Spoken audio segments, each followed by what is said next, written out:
और मैं इंडिया के मुखालिफ हूँ। मैं कश्मीरी हूँ और हमारे कश्मीरियों ने अपनी जानों का बेहिसाब नजराना पेश किया है। हमारे माओ ने हमारे बच्चे कुर्बान किए हैं, बहनों ने अपने भाई कुर्बान किए। आप अपनी मर्जी से पाकिस्तान में रह रहे हैं, जिस तरह इंडियंस कहते हैं कि हमने कब्जा किया हुआ है? बेसिकली मैं आज़ाद कश्मीर का जो एरिया में उससे रहता हूँ। Hello viewer, this is Ubaidur Rahman and you are on my YouTube channel Lajawab Ubaid. Technology की बात हो रही थी तो टेक्नोलॉजी के अंदर इंडिया ने एक स्टेप अहेड ले लिया और इंडिया में जिस टाइम वार टेक्नोलॉजी है वो काफ़ी ज़बरदस्त जा रही है। इंडिया ने एक ऐसी मशीन गन, ऑटोमेटिक गन को इंट्रोड्यूस करवाया है जो कि अपने एक सर्कमस्टांसिस वाले रेडियस के अंदर, एक सर्टन रेडियस के अंदर, अगर उसको कोई मशकूक बंदा, उसको अगर कोई ऐसा बंदा नज़र आता है जो कि उनके काम का नहीं है, जो कि उनको लगता है कोई दहशतगर्द है, कोई अनसर्टन बंदा वहाँ पे आ गया, तो वो मशीन गन उसको ऑटोमेटिकली खुद ही फायर कर देगी और उसको वहाँ से निस्तो नाबूद कर देगी। ऐसी टेक्नोलॉजी का इंट्रोड्यूस करवा के क्या वो पाकिस्तान के लिए ख़तरा बन रही है, क्या पाकिस्तान आर्मी के लिए ख़तरा बन रही है? पाकिस्तान की पब्लिक के पास चलते हैं, उनसे पूछते हैं कि पाकिस्तान आर्मी कहाँ पे स्टैंड कर रही है और इंडियन आर्मी इस टाइम कहाँ पे है। तो यही चलते हैं पाकिस्तान की पब्लिक के पास।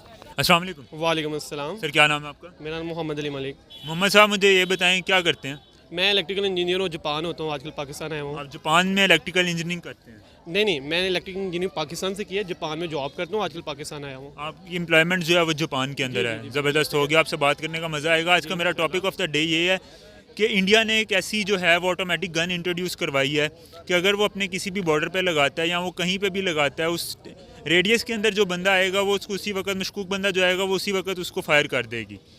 इस टेक्नोलॉजी का, इस ऑटोमेटिक गन का इंडिया को कितना फ़ायदा होगा? और अगर वो ये गन बॉर्डर्स पे लगा देती है तो उसका नुकसान होगा? जी देखिए, अगर तो ये टेक्नोलॉजी वाकई आ गई जैसे आप कह रहे हैं, लॉन्च हो चुकी है, ओके, फिर तो उनको अपनी फ़ौज को भी उधर बॉर्डर पे लगाने की ज़रूरत नहीं है, अगर ये उनके पास टेक्नोलॉजी आ गई है। लेकिन अगर उनके पास ये आ गई है तो हमें भी इस वक्त इसके बारे में सोचना चाहिए कि इसका मुतबादल हम भी कोई लाएँ, वरना अगर ऐसा हो गया तो फिर बहुत ज़्यादा नुकसान होगा पाकिस्तानी अफवाज को, पाकिस्तानी अवाम को, क्योंकि कोई भी बॉर्डर पे गलती से भी LOC पे जा सकता है, तो वो जो मासूम जाएगा वो भी बेचारा इसकी जद में वो भी रगड़ा जाएगा। देखिए, बुनियादी तौर पे अगर आप कश्मीर का सर्वे आपने कभी किया हो, अभी कश्मीर गए हो, कि बेसिकली मेरा तल्लुक आज़ाद कश्मीर के इलाके LOC, आज़ाद कश्मीर का डिस्ट्रिक्ट हवेली, वहाँ से मेरा तल्लुक। तो आप ज़्यादा बेहतर बता सकते हैं। वहाँ से ये है कि आपका जो LOC है ना, उस पर इतना बड़ा डिस्टेंस नहीं है। उस पर कोई ऐसा नहीं है कि वहाँ पे इंडिया और कश्मीर के दरमियान या इंडिया और पाकिस्तान के दरमियान कोई बाउंड्री वाल है। कहीं पे भी आपको बाउंड्री वाल नज़र नहीं आएगी। वहाँ पे ये है कि वहाँ पे बेसिकली खारदार तारें लगी हुई हैं, खारदार तारों के साथ लाइटिंग लगी हुई है। अगर कोई मूवमेंट होती है तो वहाँ पे नज़र आ जाते हैं लोग, ठीक है। तो ये नहीं है कि 3-3, 4-4 किलोमीटर के दरमियान में कोई वाल है, इस तरह नहीं। लेकिन आपने जैसे टेक्नोलॉजी का बताया, तो इस टेक्नोलॉजी के पैरेलल पाकिस्तान को एक नई टेक्नोलॉजी बनानी चाहिए, तब जाके वो डिफेंस करेगा। पाकिस्तान के पास सारी चीज़ें अवेलेबल है। वो चीज़ें जा कहाँ पे रही हैं? हमने अभी तक कोई ऐसी बात नहीं सुनी कि पाकिस्तान ने जो है वो टेक्नोलॉजी इंट्रोड्यूस करवाई है और टेक्नोलॉजी जो है वैसे वर्क करेगी। हमने कभी भी ऐसी कोई खबर नहीं सुनी। देखें, बुनियादी तौर पे हमारे हुक्मरानों को आपस में एक मिसाक बनाना पड़ेगा। ये जो इस वक्त पाकिस्तान के अंदर जंग छिड़ी हुई है ना, पॉलिटिक्स की जंग, इमरान खान साहब अपनी जगह पे कह रहे हैं मैं सच्चा हूँ, शहबाज शरीफ साहब कह रहे हैं, PDM कह रहा है कि मैं सच्चा हूँ। अब अवाम कन्फ्यूज़्ड है, अवाम को ये समझ नहीं आ रही कि कौन ठीक है कौन गलत है। तो मेरा गवर्नमेंट को ये पैगाम है, मेरा अपोजिशन को ये पैगाम है, इमरान खान साहब को ये पैगाम है, PDM के तमाम इमरान को ये पैगाम है कि खुदारा 75 साल से आप इस अवाम के साथ एक खिलवाड़ करते आ रहे हैं, अवाम को धोखा देते आ रहे हैं। आप सारे हुक्मरान, कोई भी हुक्मरान दूध का धुला हुआ नहीं है। ये सारे हुक्मरान अवाम के साथ ज़्यादती करते आ रहे हैं और ये हुक्मरान कभी भी नहीं चाहते कि जो आम लेमैन आदमी है वो अपग्रेड हो। ये हमेशा चाहते हैं कि ये हमारी नौकरी और चाकरी करें। जागीरदाराना निज़ाम है, सरमायादाराना निज़ाम है। तो इंडिया के अंदर ये सारा निज़ाम नहीं है कि वहाँ पे ऐसा कुछ नहीं है, वहाँ के लोग तरक्की कर रहे हैं? इंडिया के अंदर आप बात करें तो इंडिया के अंदर प्रॉपर जमहूरियत है, गो कि हमारा बिल्कुल डेड मुखालिफ इंडिया है और मैं इंडिया के मुखालिफ हूँ। मैं कश्मीरी हूँ और हमारे कश्मीरियों ने अपनी जानों का बेहिसाब नजराना पेश किया है। हमारे माओ ने हमारे बच्चे कुर्बान किए हैं, बहनों ने अपने भाई कुर्बान किए। आप अपनी मर्जी से पाकिस्तान में रह रहे हैं, जिस तरह इंडियंस कहते हैं कि हमने कब्जा किया हुआ है? बेसिकली मैं आज़ाद कश्मीर का जो एरिया में उससे रहता हूँ। इंडिया का जो मकबूजा एरिया है वो अभी तक डिस्प्यूट चल रहा है, वो तो अभी तक ये आर्टिकल 370 के बाद वो तो अब इंडिया का हिस्सा बन चुका है। देखें, अगर आप बात करें ना आर्टिकल 370 की, तो फिर आर्टिकल 370 तो फिर जरदारी साहब ने भी तो तोड़ा था ना। ये जो गिलगित बल्तिस्तान है, अक्साई चीन और ये सारा एरिया, ये तो कश्मीर का हिस्सा है। ये तो जरदारी साहब ने भी तोड़ा था, ठीक है। मतलब इनसे कोई फ़र्क नहीं पड़ता? नहीं, फ़र्क डेफिनेटली पड़ता है। कश्मीर कश्मीरियों का है और कश्मीरियों को उनका कश्मीर दिया जाए, चाहे वो पाकिस्तान के पास है चाहे मकबूजा कश्मीर के पास है। देखिए, मैंने जो बात करनी है वो बिल्कुल क्लियर सी बात करनी है, दरमियानी बात नहीं करनी।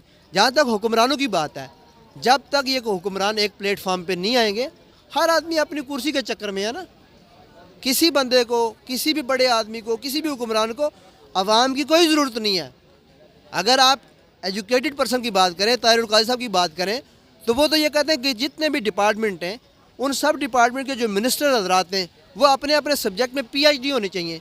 तो मुझे बताएं कि एक प्रॉपर्टी डीलर जब उठ के पाकिस्तान के अंदर वज़ीर ख़जाना लग जाएगा, जब एक प्रॉपर्टी डीलर, एक जागीरदार उठ के पाकिस्तान का वज़ीर तालीम लग जाएगा और उसे तालीम के ते और आयन लाम मीम का पता ही नहीं होगा कि तालीम किस बात का नाम है, तो वो क्या मसलन कैसी किस्मत आजमाई करेगा।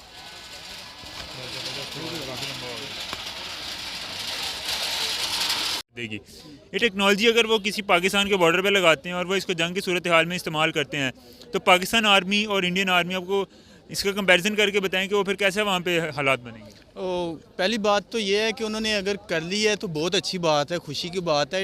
इंडिया काफ़ी टेक्नोलॉजी जो है वो लेके आ रहा है और टेक्नोलॉजी में काफ़ी आगे भी जा रहा है, हमसे ज़्यादा आगे है। बिल्कुल आगे जा रहा है। और अगर मैं बात कर लें, जो आप जिस गन की बात कर लें, तो उसे जहाँ पे लगा दें तो कोई भी इंसान अगर उस एरिया में इन होता है तो वो उसे फायर करके उड़ा देगी इंसान। पहली बात तो उन्होंने किसी इंसान पे चेक की है करके, ये तो अभी उसके ट्रायल रन होंगे तो फिर पता लगेगा। हाँ, तो वो जब चेक करेंगे किसी इंसान को आगे करेंगे, पहले इतनी उन्होंने में खुद हिम्मत है कि वो खुद अपना कोई बंदा आगे मशीन गन जब भी कोई इंट्रोड्यूस होती है तो अपने आप को तो खुद नहीं ना, वो तो कोई फिर रोबोट या लेट्स सपोज डमी जाएगी ना सामने। डमी तो बिल्कुल, वो डमी और इंसान में काफ़ी फ़र्क होता है। अगर देखा जाए तो वो इंसान की और डमी की काफ़ी जो चीज़ें हैं ना उसमें डिफरेंट हो जाता है, जो कुछ सेंसर नहीं पकड़ सकते।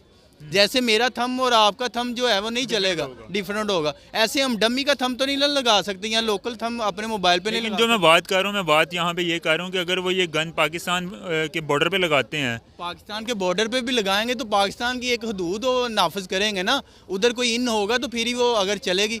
ऐसे भी इधर काफ़ी टेक्नोलॉजी है कि वो जब भी कोई उधर से परिंदा भी अगर आता है ना इंडिया के बॉर्डर से पाकिस्तान की तरफ इन होता है, तो इधर जो हमारी टेक्नोलॉजी है ना उससे पता चल जाता है कि उधर से परिंदा आया है। जैसे अब वो पिछले दिनों आपको पता था उनका जब जहाज़ आए थे तो क्या हाल हुआ था, अभिनंदन जब, हाँ जी पता है ना, हमने चाय पिलाई थी। हाँ चाय पिलाई थी कि अभी अगली बार तू फिर जहाज़ लेके आ, फिर देख तेरा क्या होता है। यानी अभी भी आप वेट कर रहे हो कि वो दोबारा से अपना वो MiG-23 था या समथिंग इस तरह उसका नाम था, वो लेके इधर आए तो आपने फिर चाय पिलानी है। यानी कि कोई भी अगर देख ले ना, कोई भी टेक्नोलॉजी है, वो एक गन है छोटी सी, ये एक फाइटर जेट था, फाइटर जेट फिर उसमें एक बंदा भी बैठा हुआ है, बंदा भी जो है ना वो निकारा निकला और जेट भी उनका निकारा निकला। यानी कि बात जो होती है ना, बॉर्डरों में जो बैठी हैं फौज बैठी हैं, उधर बैठी हैं, जो इधर बैठी हैं, वो अपना प्रॉपर जो है ना वो इंतज़ाम करके बैठे हुए हैं। वो हमारी तरह जो है ना दिमाग से वो मेंटल नहीं है। यानी जो आम बंदा है उससे वो बहुत दो हाथ आगे हैं और उनको पता है कि वो क्या कर रहे देखो, जो एक जो फौजी होता है ना, सोल्जर जो होता है,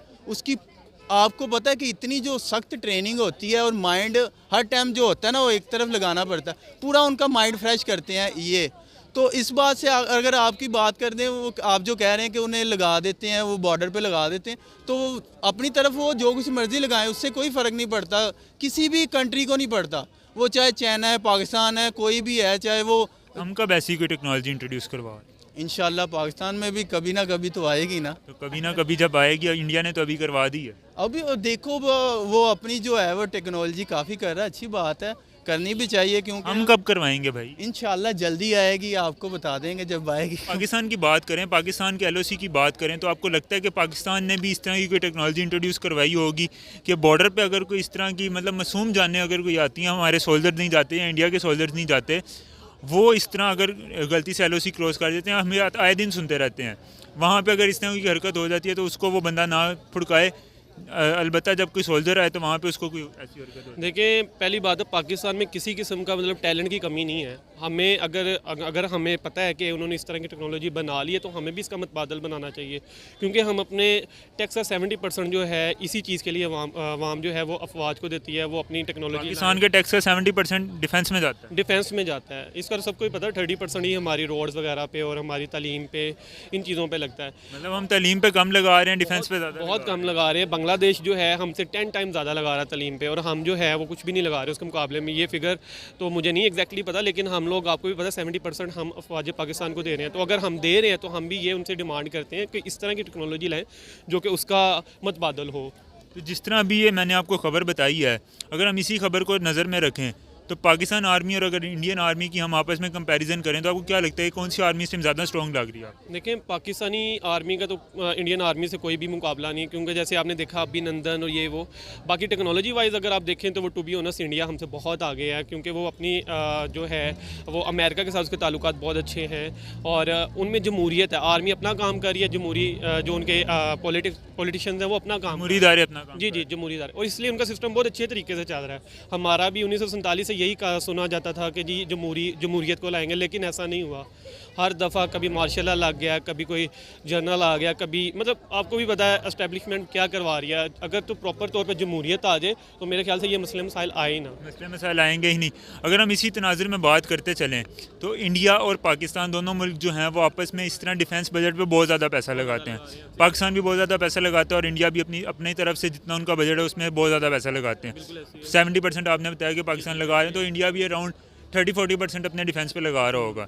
अगर हम यही बजट उठा के अपनी पब्लिक पे लगाएं, अपने लोगों पे लगाएं, डेवलपमेंट पे लगाएं, तो क्या हमें उसका फ़ायदा नहीं होगा? बहुत ज़्यादा फ़ायदा होगा। अब मैं आपको बता रहा हूँ 1945 में जब जापान पे अटैक हुआ था, अमेरिका ने किया था, उस टाइम जापान की जमहूरी एक दफ़ा मैशियत जब बिल्कुल तौर पे ख़त्म हो गई थी, लेकिन उन्होंने क्या किया, उन्होंने अपना जो टेक्नोलॉजी है, जो मतलब वो पहले यूज़ करते थे जहाज़ों में, मतलब मुख्तलिफ बम्बारमेंट में जो यूज़ करते थे, उन्होंने टेक्नोलॉजी में यूज़ करना शुरू कर दिया। और देख लें आज जापान पहले नंबर पर है, जापान का पासपोर्ट पहले नंबर पर है। आप भी डिक्लेयर कर दें पीसफुल कंट्री, क्या हो जाएगा? कश्मीर का एक मसला है वो टेबल टॉक से भी हल हो सकता है, लेकिन वो नहीं हो रहा ना। अगर वो हल हो जाए तो मेरा ख्याल है हमारा इतना जो पाकिस्तान इंडिया दोनों का बजट लग रहा है डिफेंस के ऊपर, हमारा इतना बजट डिफेंस पे लगेगा ही नहीं। देखें वो क्यों नहीं हो रहा, आप ये सोचने की कोशिश करें क्यों नहीं हो रहा, क्योंकि करना चाह नहीं रहे हैं। अगर वो मसला हल हो जाए, जो इतना बजट हमारा जा रहा है वो हमारा ख़त्म हो जाएगा। ये कुछ कुव्वतें हैं, बाहर की कुव्वतें हैं जो चाहती नहीं है कि ये मसला हल हो, वरना आज तक इतनी जाने जा चुके, क्यों नहीं ये मसला हल हुआ? आप भी तो सोचें ना कि इसको मसले को हल हो जाना चाहिए। हर मसला दुनिया का कोई भी मसला वो टेबल टॉक से हल होता है। कायद-ए-आज़म ने अगर पाकिस्तान लिया तो वो टेबल टॉक से लिया, ऐसे ही है, बिल्कुल ऐसे ही। और हमें चाहिए टेबल टॉक पे बैठें, जाके उनसे अपनी बात मनवाएं, उनकी बात सुने, वो क्या कहते हैं। हम एक तरफा फैसला ना करें, हम सबसे पहले कश्मीरियों पे डाल दें कि वो क्या चाहते हैं, इसको फिर यूएनओ में लेके जाएं एक तरीके के साथ। आप अगर फायर करेंगे तो उधर से भी फायर आएगा, या शॉर्ट इंडिया को इस गन का फ़ायदा होगा। हाँ, बहुत ज़्यादा फ़ायदा होगा इंडिया को इस गन का। हमें भी इसका मुतबादल ढूंढना चाहिए, वरना मेरा ख्याल है इंडिया को तो अपनी आर्मी भी लगाने की ज़रूरत है। या एक एज हमसे आगे ले जाएगा, वन स्टेप अहेड हो जाएगा। ऐसे ही हम अगर अभी तक बचे हुए हैं तो अपनी पाक आर्मी की वजह से बचे हुए हैं। बहुत बहादुर हैं वो, सरहदों पे जाके अपने जो सीने तान देते हैं, और इसी वजह से हम बचे हुए हैं, वरना टेक्नोलॉजी वाइज हम उनसे बहुत पीछे हैं। देखिए, इसके बारे में मैं एक ही बात कहूँगा कि जिस वक्त तक इसके पैरेलल पाकिस्तान को चीज़ तैयार नहीं करेगा तो पाकिस्तान इससे नुकसान खाएगा। तो पाकिस्तान को ये चाहिए कि पाकिस्तान के पास टैलेंट अवेलेबल है, पाकिस्तान को चाहिए कि वो जो टेक्नोलॉजी के रिलेटेड जो लोग हैं उनके ऊपर इन्वेस्टमेंट करें, उन्हें फ़ॉरेन कंट्रीज़ के अंदर भेजें, उन्हें स्कॉलरशिप प्रोवाइड करें। वो लोग मेंटली तौर पे फ्री होके अच्छी रिसर्च करेंगे तो पाकिस्तान भी अल्हम्दुलिल्लाह टेक्नोलॉजी बनाने में कामयाब, अल्हम्दुलिल्लाह टेक्नोलॉजी में इंशाल्लाह कामयाब होगा। अब अगर हम यहाँ पे बात करें, अगर वो यही गन जो है अपने किसी आर्मी के पर्सोनल को दे देते हैं और वो हमारे आज़ाद कश्मीर के बॉर्डर पे चला जाता है या LOC के ऊपर कहीं पे भी चला जाता है, वहाँ पे उनको कोई पाकिस्तान का सोल्जर नज़र आता है, उस गन को नज़र आता है जो कि मतलब किसी भी टेरिटरी के अंदर कोई हिलजुल हो रही है, और वहाँ पे वो उसको उड़ा देती है, तो इस तरह तो फिर हमारा नुकसान नहीं होगा। देखें, बुनियादी तौर पर ये है कि टेक्नोलॉजी की अगर बात करें तो टेक्नोलॉजी ठीक है, इंडिया ने टेक्नोलॉजी बनाई है, लेकिन दौरान सीज़ फायर, जब LOC के ऊपर सीज़ फायर चल रहा हो तो इंडिया कभी भी ये टेक्नोलॉजी यूज़ नहीं कर सकता, क्योंकि इंडिया को दौरान सीज़ फायर टेक्नोलॉजी यूज़ करने के लिए परमिशन लेनी पड़ती है। ठीक है, हाँ, सीज़ फायर जब ओपन हो जाए तो फिर भी इंडिया वो गन से फायर तो ज़रूर करेगा, लेकिन इस तरह की जासूसी गन इस्तेमाल नहीं करेगा, क्योंकि इंडिया बेसिकली एक मकार मुल्क है, हिंदू एक मकार है, वो करेगा ज़रूर ऐसे, लेकिन इंडिया को ये जवाब देना पड़ेगा कि उसने ऐसा क्यों किया, इस तरह की टेक्नोलॉजी को क्यों यूज़ कर रहा है। जी तो व्यूअर्स, कैसी लगी आपको आज की वीडियो? उम्मीद करता हूँ कि आज की वीडियो, आज का कंटेंट आप लोगों को काफ़ी अच्छा लगा होगा। पाकिस्तान की पब्लिक ने डिफरेंट ओपिनियंस दी हैं, डिफरेंट किस्म की उन्होंने बातें की हैं कि पाकिस्तान क्यों टेक्नोलॉजी में पीछे जा रहा है। अगर आप लोगों को आज की वीडियो अच्छी लगी तो काइंडली वीडियो को लाइक कर दीजिएगा, चैनल को सब्सक्राइब कर दीजिएगा। अगर आपके लिए आपके जहन में कोई राय है इस वीडियो के बारे में तो काइंडली कमेंट सेक्शन में बताइएगा। और अगर किसी नए वीडियो के बारे में, नया टॉपिक आप लोगों के जहन में, तो मुझे इंस्टाग्राम पे आके फॉलो और वहाँ पे मैसेज ज़रूर करिएगा। मिलते हैं आपको बहुत ही जल्द एक नई मज़ेदार और इंटरेस्टिंग वीडियो के साथ। तब तक के लिए अपने होस्ट उबैदुर रहमान को दीजिए इजाज़त। अल्लाह हाफिज़। शहर में गाँव में